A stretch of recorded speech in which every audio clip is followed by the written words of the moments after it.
I Can Only Imagine 2 stars reveal why there was more to tell in MercyMe's sequel biopic. I Can Only Imagine 2 is a rare case. While musicians' biopics are a frequent trend in Hollywood of late, with Bob Dylan's A Complete Unknown, Robbie Williams' Better Man, and Bruce Springsteen's Deliver Me from Nowhere all releasing in the past 2 years, it's much rarer to see a sequel to a biopic. That's where I Can Only Imagine 2 stands out, coming 8 years after 2018's I Can Only Imagine, which revealed the inspiration behind Christian music band MercyMe's hit song of the same name.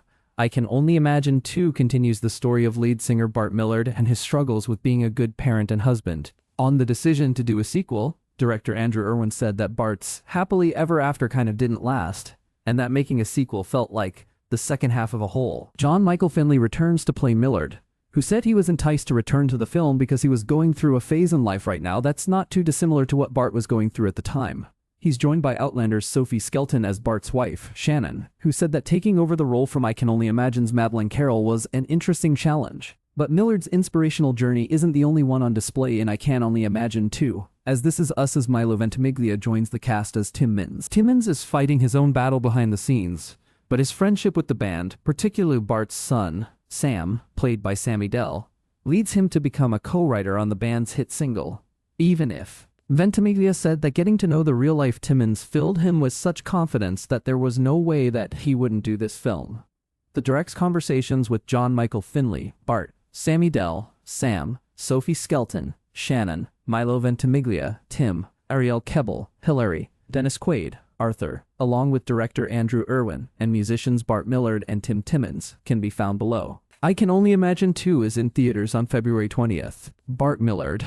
I agreed to meet with writer-co-director Brent McCorkle, and we kept running around trying to figure out ideas, and then he finally said, "Where'd the song, Even If, come from?" And I told him the story, and he's in tears going, "That's it. That's the movie. And what if we were able to bring the characters back in this universe and make it a sequel?" And so I wish I could take more credit, but it was, smarter people than me came up with the idea, and I was amazed at how well it turned out.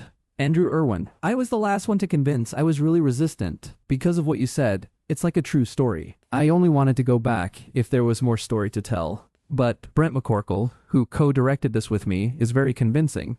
And he and Bart had been talking about the rest of Bart's life.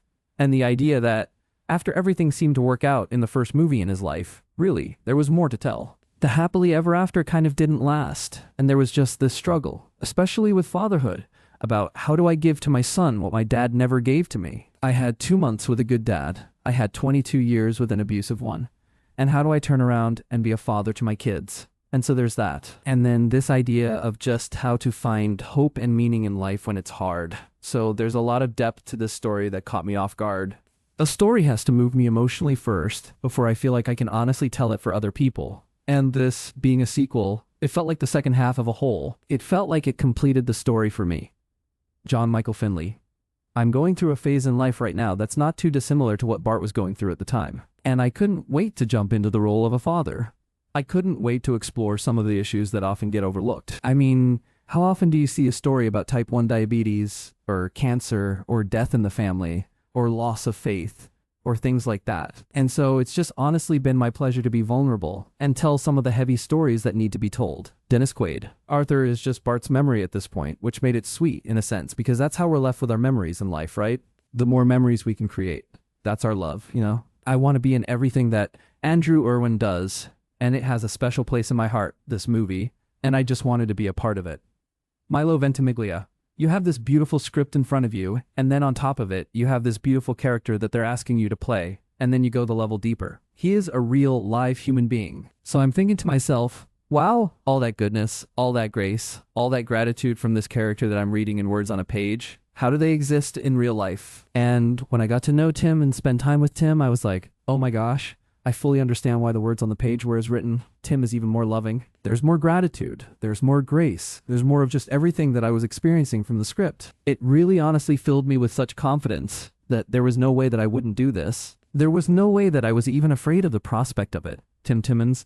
This is kind of my first experience in this, having somebody play me. I know the music world really well, but the film world is a whole different thing. I just got to sit there. And honestly, I was bawling often when Milo would be doing some part of my cancer journey just to look at myself from the outside of me. I mean, who gets to do that? And I found compassion for myself that I hadn't had before. Sammy Dell. I was able to really talk with Sam and kind of break down his point of view and dig deeper into what we were trying to explore with the movie. I mean, Sam and I, we have a lot of ways that were similar, and so not only did I get to portray him in this movie, I feel like I got a pretty good friend in my corner. Sophie Skelton. It did, I mean, that's the thing. Playing a real-life person is always tricky, but then adding this layer of also wanting to respect what Madeline had done so beautifully with Shannon, it was kind of finding the medium between that. We were lucky. The beginning of the movie obviously picks up not too far from where Madeline left Shannon. And then we have the 10-year jump. So that gave me the opportunity to kind of morph the lines together and play kind of Madeline's version of that younger Shannon. And then also play Shannon as she is now obviously older. So that 10-year gap was actually really great because it was almost like playing two different characters. Shannon initially is a very young mother and still maybe has some of the mannerisms and tendencies that Madeline had. But then as she gets older, there's still some lingerings of some mannerisms that I put in there, just to show that she's the same person. But in terms of her being a little bit more rooted in herself, and just more mature and more comfortable in her shoes as a mother, that was a good transition to put in there too. It was an interesting challenge. It's not a challenge I've had before where you've got to marry those two things. Ariel Kebbel, I would like to really recognize anyone who is at home raising kids and being a wife and a partner, you know? To say like has more depth than that, I don't think that's an accurate representation. I think that it takes a lot of courage and guts these days to raise a family, and so I think it's really important to acknowledge. Because Hillary, for example, she's a nurse, and she's also at home dealing with circumstances that I can't talk about because spoiler alert. But you know, one of the reasons she's became a nurse is actually that was her way of coping with the information that happened at home, which you'll see when you see the movie. So, you know, yes, she has a separate career, but also it was spun from genuine curiosity about what was happening to Tim, and it was actually a way that she helped deal with her grief was to go straight into it and medically start educating herself. Sophie Skelton, I think for Shannon, one of the challenges that I saw in the script is if you've made that choice as a couple for you to be the one keeping the house in order, raising the family and doing that incredible challenge, and your partner is in music, what happens when that person has writer's block and can't do that, and their whole identity is wrapped up in that? Then your hands are kind of tied. Shannon couldn't then just go out and be sort of smashing what she was doing outside of the house because she was the one having to keep everything in order while Bart has been on tour. So that takes an incredible strength as well. Kind of feel that the only way that you can get your family out of this is to just keep on doing what you're doing and hope that that person figures their stuff out. That was an incredible strength that I hadn't really considered that much before. Bart Millard.